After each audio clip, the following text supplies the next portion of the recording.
What's up, everybody? Welcome to the Drake and Jimmy Jew Show. My name is Drake Peterson. That over there is the almighty Jimmy the Jew. And joining us today from Los Angeles is the Hawaiian-born R&B and reggae superstar who can be heard on the radio, seen on the stage, and even seen on some TV shows. Our boy, What Siaosi. up, COC? Hello, family. Thank you guys for having me. How you doing, man? I've been good, man. I've been trying to stay busy. Been really busy during the COVID. Trying to fix my damn house. So, It's a never-ending battle. I know. and it's Owning a house ain't as fun as they say it is. crazy. It's like you can't call someone, hey, the roof leaks. It's like, fuck, I'm the guy to call. Yeah. Will you come fix my house, too? Hey, for sure. So what's going on? How's everything going? What's up with music? What's going on with it? Everything is going great, man. Geez, man, I kind of took a little blow to the gut the last time that I spoke to you guys. I was on the shit show. I was getting ready and gearing up for my whole tour. So we had everything lined up and ready to go. And my first official tour got shut down because of this bullshit COVID. The whole you didn't get one show in. No show. So I actually just did like a fast run in Hawaii. And we did like a few shows outer island and then came back to Oahu to close down the Mai Tai bar, which is a pretty legendary bar back at home in Oahu. And right after that, we are supposed to leave the tour, and right when everything was getting finalized, man, Bam. bam, Ugh. smacked in the face, man. So I mean, That's- it's been kind of humbling, and just kind of taking this time to figure other things out, like other passions that I have. And I've been kind of like I've been kind of liking some of the things that I've been doing, like building this home, and things, something that I never ever thought I would do again. Knitting? I heard you're getting into knitting, right? Yeah, that's the main thing. The secrets would come out. Yeah, man, I work with reconstruction and stuff. It's kind of been kind of cool, man, just to see the the work progress. And just finishing the out portion of the outside, man. It was really really nice to just be able to see what I did from this beginning to now. Nice. So it's your home project. My home project. Do you watch YouTube videos on do it yourself? Dude, there are some things that I forget, and I literally will be like, okay, hold on. Oh, dude. Hey, YouTube has everything. They know they do, and it's so good because it's so quick. Once I see it, oh yeah, that's right. I got the measurements. I know. Measure twice, cut once. Yeah. What's been the hardest thing so far of your home renovation? Man, honestly, it's been the waiting game, the waiting process on just getting permits to pass. Man, it's been kind of crazy since the COVID hit. We had original plans, and the day, like, banks weren't loaning, banks weren't giving out money, and man, the day of our original plans got shut down. We had to kind of pivot and figure out what we could do, and now we're just moving forward. And luckily, we're not really like halfway, but we're in the big portion of the beginning stages where we're on the house now. We're working on the house now. So yeah. Cool. That's fucking awesome. You doing any recording at all? I've been off and on, Okay. man, and honestly, it's been tough, man. Like trying to be creative, because like we had to, now that my wife is working from home, so I gotta set up in the bedroom, and she has the desk, so it's like I'm looking at a wall. There's no view, you know what I mean? And like if I look out the window, I'm looking at the neighbor's window, so it's like like sometimes it's kind of hard for me to write lyrics. But music wise, like I've been music wise, I've been able to create more. So, but lyric wise, it's been a little tough. For me. Yeah. That's trippy. Yeah. So, Dance With Me song I know is getting big. I'm seeing that everywhere now. Yeah, man, that's Siva Mai. We did that right before the COVID, or around that time, and we traveled out to Florida. We went to go record. That's right. You guys were there for a week, like over a week, huh? We're there for a week. Boog actually stayed later. Yeah. And I came back. and we were out there just trying to finish a lot of his stuff, you know, his and he has so much stuff that's sitting and waiting to come out. So he decided, man, he wanted to do. I've been waiting. We've been waiting to try to find the perfect song for us, and he comes with this to me, and he goes, "Yo, I think this is it. We got It's fire. That It's song fire. is fucking fire. Yeah, Thank you, man. Thank you, family. Thank you. it's So it's definitely. called Siva Mai, and you can find it on Spotify, YouTube. And one thing that you guys did that was absolutely brilliant was basically like the TikTok dance challenge, and Oh yeah, it's viral. exploded. It fucking exploded. What was the process for like picking the winner? And you want to talk about that challenge a little bit? We actually like so we this I think like TikTok was kind of just at that time it was in America, but it wasn't like it hadn't really like boomed yet. You know, like now it's like just it's cracking now. So we were sitting in Florida trying to think of ways like, man, this, you know, after we recorded, like what should we do, what kind of stuff should we do to like promo the song. So I told him like, yo, man, I think we should try to get that girl Sienna. She's a Samoan girl from originally from Hawaii that moved out to California, and her career just took off. I said, yo, I'll just try to message her. Let's see. I don't know if she'll, and just so happens she answered. I was like, hell yeah. So I was lucky enough to get her contact from one of my best friends back at home. Her daughter, and her, they just so happened used to dance, you know, when she was, you know, a while back in the dance studio in Hawaii. So they knew her manager. So we just connected from there, dude. And honestly, man, I didn't even know how it was gonna go. But when she posted her video, her choreography to the video, to the song, oh man, It killed it. it killed it. And like we were literally just trying to find the dancers around from wherever. We didn't even know where they were gonna come from, and we're getting people all the way throughout Asia, all throughout Everywhere, every island you could think of. every island. I was tripping out, man. I was tripping And out. the videos too are amazing because people are like these amazing dancers are just dancing right along the ocean on the beach and the most amazing like Oh yeah. landscapes behind them. And it's Oh, like bro. you I can't had create that it, content if you like, wanted. people literally like put together legit videos, man. Like they took some time. They got like people to edit their videos. I know like the three girls from Hawaii. They took this long hike to try to get to the destination that they were trying to film the video. So yeah, man, to hear all the stories of all the people that entered, man, it was kind of cool. You know, they went through a lot to actually just shoot the video and Yeah. so it was cool, man. It was cool that they took time like that. The song is cracking. It's coming up on my Apple Music play all the time now. Thank you. You know, it's popping. It's popping. Wait, Jimmy, did you finally get Apple Music? You're not just aren't you usually just on Pandora or? I was used to on Pandora. I was calling Verizon bitching about my $100 bill every month, you know? And they're like, well, how about we just give you free Apple Music, unlimited downloads? I'm like, yeah, okay. Fuck it. And now I got no commercials, so I'm fucking happy. Oh. My cheap ass won't pay for Pandora. That's dope, man. But yeah, it's definitely popping up. So what other stuff you recording? So I've been working on a bunch of different projects, man. There's like a country reggae thing that someone is putting together that I've Whoa. been honored to been asked to do a tune on.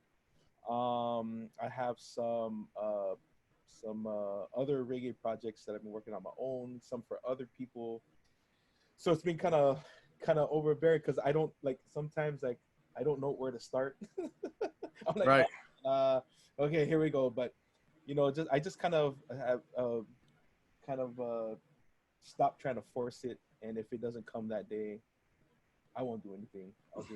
Go work on the house. Yeah, I'll just go on the house. Are you producing? Are you producing your own music too, or? Well, the last album that we talked about, I produced a lot of it, and with the help of like Carl from Yep. Hawaiin and Pana from Hawaii, and Calvin Khan, the drummy. So like a lot of those guys, they pretty much just help me. Like kind of like would just tell them what I hear, what I wanted, and boom, there we go, man. We did a lot of the recording like at home actually, so I guess we're Wow. for the coronavirus. Before the coronavirus. Yeah, The we Rona. were ready. We already knew what to do, so That's yeah. fucking badass. Yeah, man, that's how we kind of been working. But the new stuff, I've been it's funny, like I'm not the greatest, you know, in guitar and stuff, but I'll play it and I'll record myself, and then I'll send it over to, like, that's the process. I'll send it over to Calvin. Yo, and this is what I want. This is what, and he goes, okay, and then put your flavor on this and blah blah, and bang, you know. So I have a few songs that I'm working on right now, and I'm hoping to release another single soon. So. What about like live stream shows? Are you thinking about doing that? Or I know you play a lot with Boog. Is Boog considering something like that? Well, I know that Boog and Fiji did something a few months back. I thought about it, and I think I will do something. I just, you know, the thing is, man, it's not the same, man. It's just not the same. You know? I agree. As selfish as it sounds, it's hard. It's hard to just feel inspired, man. Like, or just, you know, just that it's a different feeling when the crowd is there and they're just like, you know, cheering and, you know, they're excited, even whether it's like 10 people or whatever, but just to perform in front of people is a little different than performing in front of a camera. But I've been talking to Mustafa about doing something, so I'll probably put something together. And I think he said something like, so a Wednesday that he's gonna start. So we might go live soon. Nice. It just took me a while to kind of like grasp the idea of doing this type of performance. Right? I was like, I don't know if I'm feeling that, man. So what about shows and stuff? You have anything in the future, or early next year? It's probably, everything's probably gonna happen next year. I actually just got contacted for this spot in San Diego, so I might actually do it. It is this venue that some people picked up, and I guess it's all outdoors, so kind of cool, you know, kind of low key. Just like a small, like 3 or 4 piece band and myself, and That's all you need. That's all you need. Shit, Yeah. bust out some acapella. Who gives a shit? You got this. Right? I know the driving thing's going big. We're doing something with Sublime and stuff up here in October. I mean, that's like a month away. Yeah. The year's already over. I know, man. I just can't wait to freaking go Get out. back on stage. Yeah, I know Tati put something online there. It's like, you know, it's the show, you guys singing, and it's like, she's like, man, I really miss this. like, you know, I didn't realize how much I would miss performing. You know, I think that was one of the things that would really, you know, man, like going, you know how it is, Drake, man, traveling days at a time and being in the same space as like the same people. And, you know, like, you know, sometimes you're just like, oh man, I'm so over it. But now I'm just like, fuck, you know, take me back. I miss the green rooms. I know, man, fuck, you know what I'm saying? What about your lady? Is she like, God damn it, will you go on tour already? Oh, you know, actually, because I'm working on the house, so it's like I'm gone during the day. So everybody's like, man, you guys really fight all that? I said, no, we don't, because we're kind of out of each other's hair the whole day. So, we haven't really been affected by the whole thing, you know. We haven't been Cabin fever. Yeah, I mean, we have, but not too irritated with each other, you know. Yeah. Well, just wait. I know. You speak early. You speak. It should be over soon. It should be over soon. COVID's over.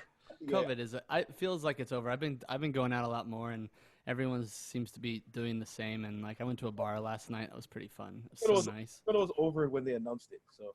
Yeah, right. I was like, oh man, here we go. I've been over it since they announced it for sure. I've been totally over it, man. Oh, fuck. Yeah, all the bars are back open. It's crazy. Yeah. I mean, shit, just outdoor seating. We've always wanted to go outside with our drink. Now we can. Dude, it's nice, dude. I'm all about it. Like, I can walk on the street now and with a cocktail, and no cops don't give a. I mean, they never really gave a shit, but now it's like restaurants are literally just giving them to you and be like, yeah, sure, go ahead, you can go now. Yeah, to go cocktails. Yeah. no cocktails. And That's how it should be. Bars are even better now. Like, bars that are usually super small inside, now they're outside, and it's like there's way more space. I'm loving the vibe. People are staying the fuck away from me. And up here they gotta have food. They gotta have food in order. So every bar has a taco truck in front of it now. It's like, fuck, we've always wanted taco trucks at the bars. Now we have it. The good things that's coming out of this, right? Right? The positives. The Taco positive. trucks. But they are getting more expensive though. Like Oh, man. yesterday, it was like I paid for like they were $12 cocktails, and they came in one of these little tiny plastic cups. I'm like, what the fuck? And then they add like a special COVID fee, and then they add all this gratuity. So it was not a cheap night for like 2 hours of drinks. You gotta do it old school. Stash the bottle in your pocket. Right? Your little Bodo bag, you know? So, here we go. Here we Oh, my go. camel packets for walking. Yeah, right. And for vodka. Siaosi, how did you get involved with Boog? Because I met you on tour with Slightly Stupid Sounds of Summer, like was that 2016 or something? And how did you guys end up hooking up? Well, Not hooking so- up, but you know. Not that kind of show, Drake. So we actually, I was already in Hawaii, and I was a part of this label called Lost Coast Sound, and man, it was a new company that consisted of at the time Fiji. I think he was the only person at that time that signed, but they were looking to sign me, another artist, Langa Savea, Kivini Vaitai, and then they found Boog. Boog, I guess it was like a mutual family member. This is when YouTube just started to kind of pop, and basically like we're showing, you know, Fiji, look, man, you got to work with this new guy. You know, he's the next thing, and blah blah. They fly him out, you know, start hitting the studio, and I think his first day he came, I was managing this bar restaurant in which Fijian would always come and eat, and they introduced us, pretty much had me host them, and since that moment, man, I picked them up that night. I said, hey, I'm gonna pick you up and, you know, just take you out. So I took him to the beach, like how we always do in Hawaii, called up all the boys, you know, and some girls, and went down to the beach and with a cooler of beer and just partied, man. And he was tripping out. Like, he's like, man, I didn't think you were going to pick me up. I said, oh, no, man, it's cool. Don't worry. Yeah, right. Yeah, I wanted you to meet everybody, you know. And, you know, he's from Compton. Yeah. You can't really expect that type of hospitality. And, you know, from then on, man, we've been brothers since then, man. And since then, we all had our solo projects. He was pretty much the first one outside of Fiji to just to take off, man. And yeah, man, he kind of went and did his own thing for a little bit, and then he would always ask us to back him and always go. And that's how it was. We actually used to travel around as a show together, and it was just Fiji, Langa Savea, Kivini Baitai, and myself and Boog. And we were like the 5 guys in the label, and would travel to all these places around the West Coast and perform. And from there, when Boog started taking off and started doing his own thing, he pretty much asked all of us boys, the Hot Rain guys, Langa Savea and Kivini, to come and travel with him. And ever since then, I've been with him, man. It's cool. Yeah. And Tati jumped in there. She's from right here in Vallejo. Yeah. Right next to 5 minutes from my house. Right. So Tati was her and Sheldon were the 2 last additions. Yeah.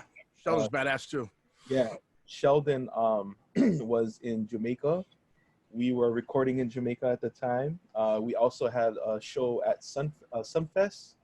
And we just basically went out to record and perform for that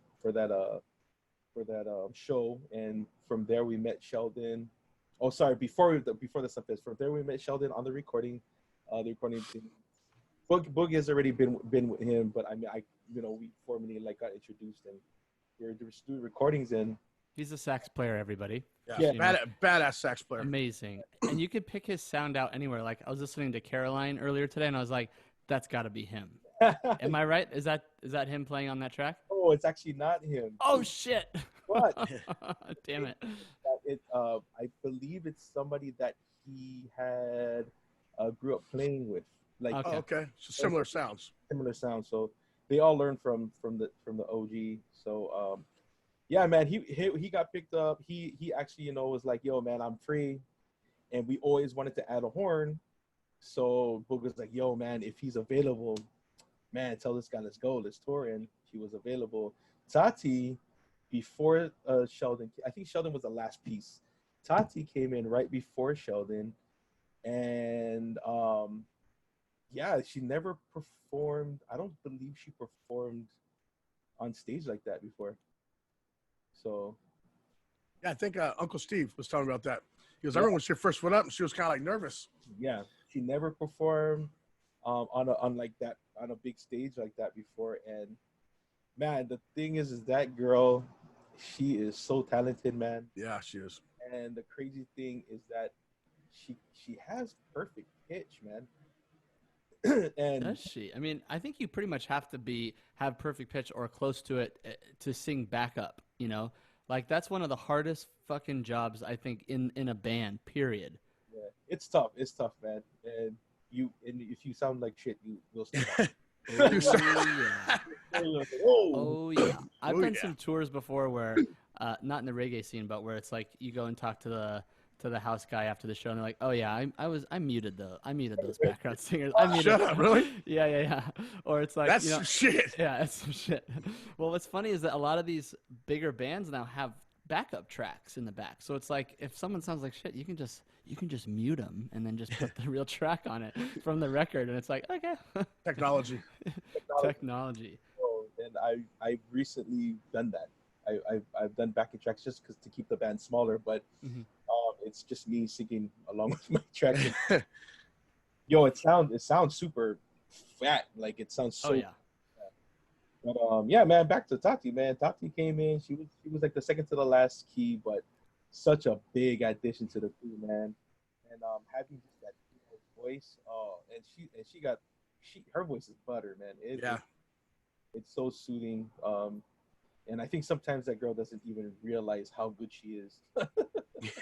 You guys did some stuff too. She was backing you up on yours, right? You started doing some solo stuff. Because we were off from Boog, and I just started to really pick up and like kind of relaunch myself, my brand, my music, and started picking up gigs. And I said, "Yo, if you guys are down to work, man, let's go." She was like, "Hell yeah, let's go!" And it's so easy to have her. Yeah. You guys work good together. You're used to being right next to each other anyway, playing. Yeah, man, it's so weird when we first met, we just kind of clicked like that, man. Like, like my little sister, and Yeah. for me, like, man, and we just really worked on singing with each other. That was the biggest thing, like learning how to match our voices. Yeah. I sing a certain way, and I sing all the lead parts, so she actually had to adjust to a lot of my habits, so that we could kind of sound the same, or try to put the tones together, So, yeah, that's what we did, and now we're at, man, and she's amazing, man. She's super. Yeah. Tati's cool. I see her mom all the time down at this taco place I go to. Oh, nice. Her mom's always like, Jimmy. I'm like, hey, what's up, moms? yeah, super cool, man. Yeah, super cool. Miss her. Oh, I just miss everybody. I miss like going on the road and just like, running into different bands on the road, I miss that. I miss that. I miss being backstage with you guys. Yep. You just coming through. Me drinking all you guys' alcohol. Yeah. Oh shit, Jimmy's at this show. Oh god, close the bar. Yeah, right. Tell them we're out of everything. Try to give them a White Claw, What was everyone's last show? Do you guys remember not that you necessarily played or it could be played or went to? Do you guys remember which your last show was? I'm trying to think what mine was. And, I think the last show that I went to was my show. Yeah. I think I had to February. February or March, I believe. Yeah, that was probably the last shows right in there. I was like right at the ending, and traveling to Hawaii at that time. This is when they were like talking about the whole spread of it, but they didn't shut anything down yet. And I was like, oh, whatever. I'll just well, Right? It's no big deal. It's not a big deal. We don't need to shut anything down. Nah. After that, I ended up. That was it. I came back, and we're supposed to go to tour, and we're here. Tour will be coming back soon. I have a feeling. I can't wait. Next year, dude, every concert's going to be packed next year because everybody's going to want to get out of the house. So sales are not going to be a problem anywhere, I think. No, we're going to be on the road for like a fucking year straight, I'm sure. Right. I'm sure. I'm already anticipating, getting back into it, man. I was talking to one of the agents who books a lot of bands, and he was basically saying like they're really pushing for rapid testing so that, you know, you can go to a concert, you buy your ticket, you pay an extra $10 on your ticket as a fee, and they test you before you go in, and you'll get your results in 10 to 15 minutes, and then if you test negative, you go to the show. If you don't, go home. Well, I heard that if you've had COVID, you're going to test positive for it, everybody says. I've had it, so now I'm going to instantly get a positive test? I don't think so. Well, I don't think that's true. I've heard that. Yeah, I've heard that within so many weeks. So they're saying that like if you tested positive the first time, go into your quarantine, but don't come back after a certain amount of time. Like you have to wait an X amount of weeks or something. To go back. I got like plasma in my blood for 3 months after I was healed. I don't know. Yeah, I don't know. I don't know either with all this stuff. I lost 29 pounds. I'm feeling pretty good. Well, I'm glad that you're better. I'm glad that you're healing up, man. Oh yeah, I'm way better. But yeah, fuck. Yeah, that's just got to be over. I miss concerts. And then we talk to all you guys all the time, and we're sitting there going, fuck, it makes you kind of miss some more. You're like, shit, we're talking about them. It's like no festivals, no nothing. We're talking about it, like, you know, memories are popping. Yeah. That's real. Like, it's like, oh man, that was a good time. Oh, that was another good time. Yeah, right. Dude, that tour that we did in 2016 with It Was Stupid, It Was The Movement, Iration, Boog with the Hot Rain Band. It was like 3.5 months of summer camp. Really? So much fun. Yeah, you at the show. Yeah, that's where we met Jimmy, or I met Jimmy. Oh, the Tahoe one. Yeah. Yeah, that's the first time that we met you.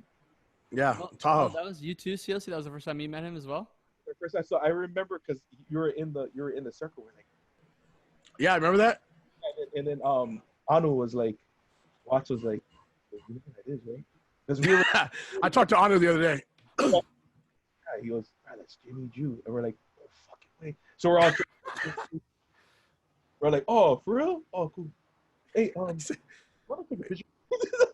I think I still got a picture of me and you that night. I was like, oh, do you mind? If you want to take a picture, you might take a picture with me. And they're like, oh, yeah, for sure. Oh shit. That's so funny. You're so funny, dude. And I go on the Iration bus and they fucking feed me hella wine and shit. I'm like, yeah, that's cool. Yeah.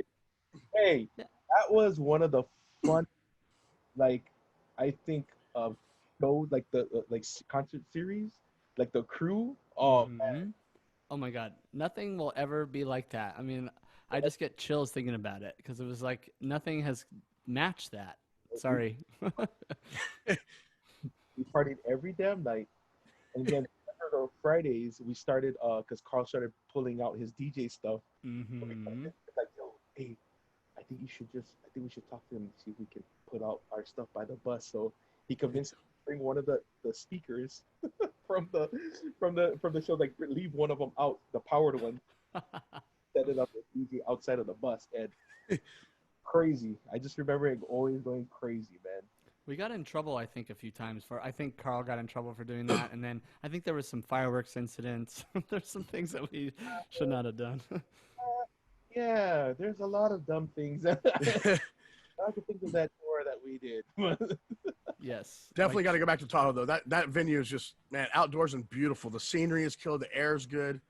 I mean, Drake doesn't like it because he got a little drinking out in public ticket. I did. That day when we met Jimmy, I was hanging out with the Ghost Girls who were on that Ghost bus, and they were like the sponsor of the tour. And there was these two women who are our friends, Sheena and Jenny, and they had their own tour bus, just the two of them. Just the two of them. Anyway, so that we went to the store like after sound check, because it was such an easy tour. Like we played for like 40 minutes, and then we had about a 5-minute sound check, if that. So it was like so easy, done by 7. So it was party mode. So we walk to the store, and then I guess we walked too far because we ended up on the other side of the border. We were on the California side, and we literally are just sipping out of a bottle of wine. We weren't even being incognito at all. I was like, oh, this is like Vegas. And this fucking undercover cop, or two of them, they just pull out their badge. It was under their shirt, and they're like, what's in that bottle, sir? And I was like, well, it's beer. I mean, it's wine. Next thing you know, he's like, I'm going to just write you a ticket because these two women are too beautiful. Like that's fun. See? Fucking women have it so easy. They do. Oh, what the hell? That's fucked up. It was a $600 ticket. Yeah, That's fucking crazy for drinking in public. Yeah, $600. Hey, I was up there like a month ago with one of my friends, and we come out of the Angry Beaver or something like that. What's it? Angry Beaver? It's called something Beaver, like Lucky Beaver. A Your restaurant. ex-wife? No, she could have been. Well, we were coming out with cocktails, and I start walking the border, and I remember you talking about that ticket, and I literally fucking walked back and threw my fucking cup away before we crossed over the state line. I go, fuck this. I ain't getting one of those fucking tickets. $600. Shit. We like to talk about concert fails and or like any tour pranks that have been pulled on you or that you've pulled on anybody else. Do you have any good stories from the road of things just going completely awry or any good tour pranks? Tour pranks. I feel like I forget what tour it was. Because half the time I was drunk at night. I know it's hard to remember everything. I remember I think it was Revolution. Uh-huh. We pranked Revolution's butt. You pranked Revolution? Oh shit! Well, I heard it was the first time that anybody ever did it. Really? Tell us about it. What was the prank? It involved toilet paper. That was one thing. So it involved toilet paper. Well, they were threatening to do our bus, but we actually stole all. Man, am I saying this right now? Okay. We borrowed. Borrow's a very better word. All of their alcohol out from their. I don't think they even know this right now. Shit. But it was okay. It was me. I'm not even gonna. It was me. We're like we planned like this. We're gonna go fucking. He comes to me. This guy with the mustache comes to me. He goes, "Gee, I know the code for the Revolution bus." He goes, "Oh shit, okay." We should go steal their alcohol. I don't think they'll notice. Okay, let's do it. When they went on stage, right when they went on stage, we went over there with whatever bags that we could find. We just filled up everything. One of them, we filled up too much, and it actually dropped in front of the bus and broke. Oh, we were over there trying to kick off glass. Get over here. And then they had a flat tire after. But yeah, we did that. Oh, I love Wait, it. the guy with the mustache, could that have been Chris? Let me see. Times if it's that. Maybe Chris. Like Fucking Chris Reezy. Oh, Chris Reezy. Like we bought like all like these like gag stuff, gag things, gag toys from like the shop, and we toilet papered the whole thing, and we stuck them like all in the bus on the bus because they always had an after party. So, like, oh cool, they're gonna invite people. No booze. There was no booze, and there was TP everywhere. Wet toilet paper. Yeah, and then the message was that shots were fired and they're gonna. And I was like, oh, and I just remember honestly, I think at the end when they said that they were gonna do it, they didn't really do anything crazy. They just kind of. They actually brought their whole party onto our bus. It was like, yeah, walk around. Okay, here. Now we're all gonna. the part of your bus. You guys have all the alcohol.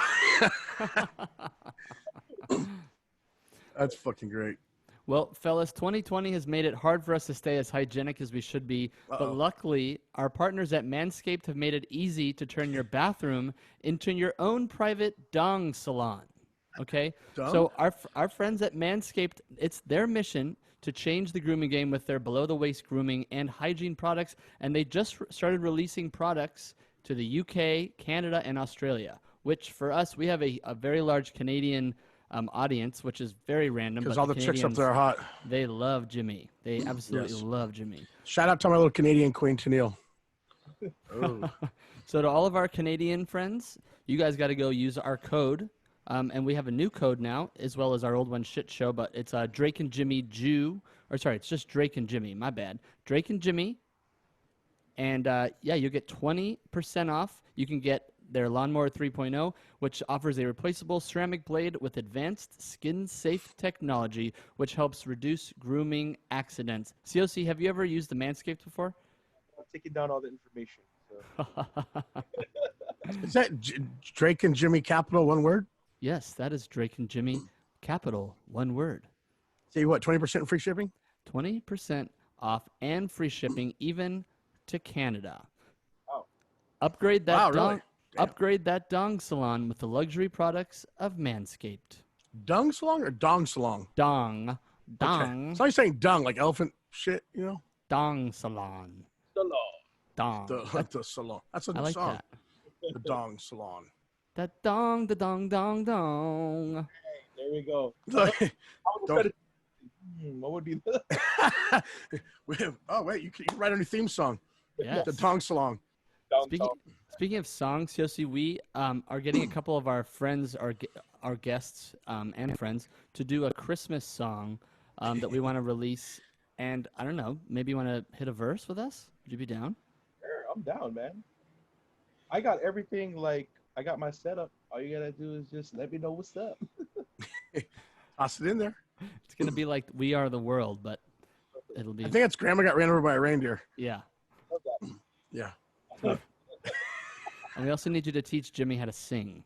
That's not, yeah, he ain't got enough time. Oh, auto food is your best friend. Look at all the rappers now in the game, man. You know what I'm Right? all those new young artists that rap and sing, they just hit that switch and shout it, Boom. right? Yeah. Oh, some shit right there. Damn. Digital Siaosi. So one time I was in Hawaii.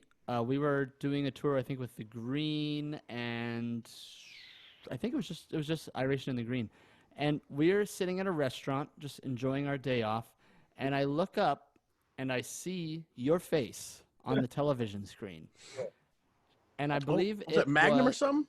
I think it was CSI Hawaii. Is that a thing? Oh. Wi-Fi Vault. Hawaii Hawaii 5 5-0, That's what it was. Yeah, I think it was like I'll say season 6. I forget what episode, but random. I don't even know how the hell got the freaking part. Some lady just pretty much approached me and was like, "Man, would you, there's something about you that I like. Represent you." Mm. And I go, "Oh, I'm a musician." She goes, "Oh, maybe that's what it is.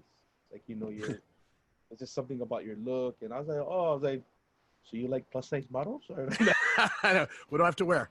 A thong. Thong. Thong. I signed a contract with a niche modeling agency in Hawaii. Sent her my pictures, and man, I have to say, within a month, they emailed me to go audition for Hawaii 5-0, playing this part of a Samoan mafia leader, and I was a collector for the Samoan mafia, for the Samoan mob in downtown. So I was like, okay, I guess I could do. And I'm really lost. I don't know what to do. I'm like, she goes, just take your portfolio, dress the part as if you were like, somebody from the hood. I was like, okay, cool. So I put my chucks on, my 501s, a crispy white tee. I show up and literally, man, like there are real actors that were there. So I get over there, I'm like, everybody's like walking, pacing back and forth, reading and kind of like going over their lines, and I'm just like, I've never done this before. Step in. Lady tells me to just get into character. She goes, read the part like how you would read it, and how you think the character should, how he should portray himself. I said, cool. I did it. She's like, okay. Can you try it like this? So I did it the way she wanted it. I left, and literally within, like, I'll say 20 minutes, they gave a call back and casted me for the part. Whoa. Really? Yes, I played the Samoan gangster, casted me for the part. I don't know what to expect. So they give me the shoot date. I show up, and man, like, I'm sitting in this cafeteria, and I guess before, like, everybody really was there for work, and one of the guys that was a part of the cast as well. He comes and sits down next to me. That got casted, and he's just talking about his part. And I was like, oh, cool. And he goes, oh, we're just going over, like, he's asking what I'm playing. I tell him, and a girl walks in, and she's like, hey, so are you? And I don't know where to go. So she's like, oh, what are you playing? Are you an extra? And I go, oh no, I actually have a part, a role. She goes, oh, what's your role? So I give it. She goes, oh, you're in the wrong area. He goes, come with me. You have your own trailer. I was like, Damn. I was like, for 1 minute, I get a whole trailer to myself. And I literally was living it up that day, man. It was super, super cool, super dope, man. My first time experience acting, and the funny thing is, because I'm a local boy from Oahu, and a lot of the guys that work for the union, I know a lot of them, and I grew up with a lot of them. So some of the uncles and some of the guys that a little bit older than me, I went to high school with, the word got around that I was there. So they come to they're like, you fucking got a part. You fucking got a part. I was like, yeah, fucking kill that shit. Kill. One of the local boys from the neighborhood, got on, and man, they were just like, okay, do you want sushi at your? I was like, oh, sure. They're like, oh, we're just taking on you, Siaosi. Do you want I was like, bring whatever's free. You can bring whatever. Bring it to my trailer. I'll take it. I'll take it. It was a great experience, man. How long was your part? It was like a minute. Do you remember it? Not really. I remember having to like learn how to be like because the way that they were, I read the part. It gives me the description, how they want the character to be. I was kind of thinking about, okay, like how would I portray this? Thinking of like people that I know. Like, my cousin fits this guy. This sounds like my cousin right here. Let me. That's perfect. You don't remember your lines at all? No, I don't actually, man. But it was crazy, man. It was super dope. I was super nervous. I just remember like trying not to like hyperventilate before. I'm like, oh man, I've never done this. But when I went on and once I spit the first few lines out, I felt it was kind of like I still get nervous before I get on stage. So it was kind of that feeling times 100. So my heart was just booming. But once I got my words out, and then there you go, man, boom. Minus the tequila also, because I don't know. I'm sure you drink a little bit before you go on. Oh, drinking before I would go on, and lately I've been trying not to make that a habit. Yeah. I feel like I get a better performance out of myself, but I don't drink myself to getting drunk before the damn show starts. Right. Well, you're a natural performer, so I'm sure doing that show was like just part of it's just what you do, But there's 10,000 other actors and actresses that are like, who have been spending hours and years and months of their life trying to get a part, and you just walk in there and boom, you get it. With your own trailer. Yeah, with your own trailer. That's the funny thing. Well, not funny, but it was a shitty thing because it made me feel kind of shitty at the guy that I was talking to before the girl had pulled me to go to my trailer. He's like, yeah, man, I've been trying to get parts on here, and this is, my fifth time finally land something. I cranked this part. I said, oh, man, that's dope, man. Congratulations. So when she came, after he finishes telling me this, and I'm just, and I'm in my head like, man, I just went one time, and I don't know. I don't even act. Today I'm an actor. So yeah. I was just thinking how shit it was for me to just show up one day, and then this guy's been trying multiple times to get a role, and I'm pretty sure a lot of the guys on the set, I was like, oh man, because they were for real, on set, they were with the the whole other trainings coming. Yeah. Oh, I'm just like, you're just sitting there eating sushi, this shit's free, right?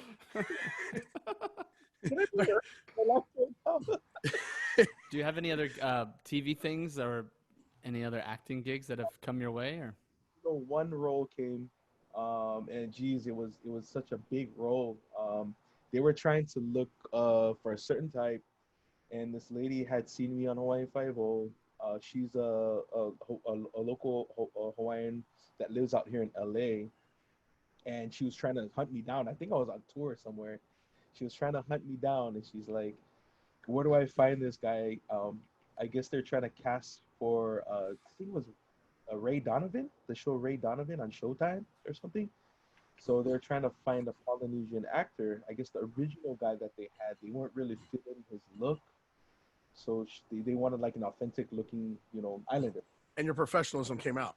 Your acting career just fucking shined. The day that she sends me it, I was like, I literally was moving stuff out to start renovations in my home in San Francisco. Me and my wife's house in San Francisco. So I'm there like moving stuff out, dumping things. And she asked me like, hey, she finally gets a hold of me. Hey, you think you can, read these lines? But me, man, it was so fast that I read through it and I didn't read the fine print of like the what they wanted as the description of what they wanted the guy to be. So when I did it, oh man, I think the lady was, oh, they said you just look too nice. A little bit meaner, meaner looking. I was like, oh man. I was like, okay, well, maybe I should just cover my dimple or something today. Yeah. I can be mean. I can be mean. Man, it was so super. That was like that was one of the only other roles that they actually contacted me about. But I haven't really tried. My wife thinks that I should. But yeah, man, I think that's another adventure that I might take. I might take Good. that, figure it out. That's why, man. Like I said, being on COVID, sitting here and through the whole process, just thinking of other things that I could do aside of just making music, man. So keep the options open. Keeping the talent going. And what's don't forget us little people. Don't forget us little people. Yeah, right. What's your OnlyFans address, web address? The funny thing is, I thought about that too. I said, man, I'm about to wear my construction shirt wet and just start making money. Yeah, you like this? Camera wear? That's fucking great. That's fucking funny. Well, Siaosi, thank you for coming on the show, man. We've been trying to get you on for a long time, and we had you on for a little mini interview at Croptoberfest a while ago, but it was nice to get you on for a full interview. Can you just plug all of your sites, all of your in social media, so everyone can go give you a follow and listen? Yeah, man, go check out my website, siaosimusic.com. That's SIAOSI music.com.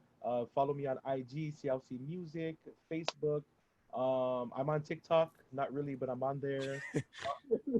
But and Twitter, Siaosi Music. And this is actually a design of one of my shirts and possibly shorts that I am. Happy shorts? Yeah, happy shorts. Actually, I think I have the pair right here. I love the colors. I'm obsessed with the colors. Yeah, I couldn't wear those. Those are sick. I can't see them. Wait, hold on. Talk, Siaosi. Right now? Yeah. There we go. There you go. Okay. If you ever had a Trapper Keeper back in the day, that's like those colors, like the bright neon green, the blue, the neon pink, the yellow. Sick. Got the t-shirt coming out with this, and then board shorts. This is actually after one of the songs that I released called Happy.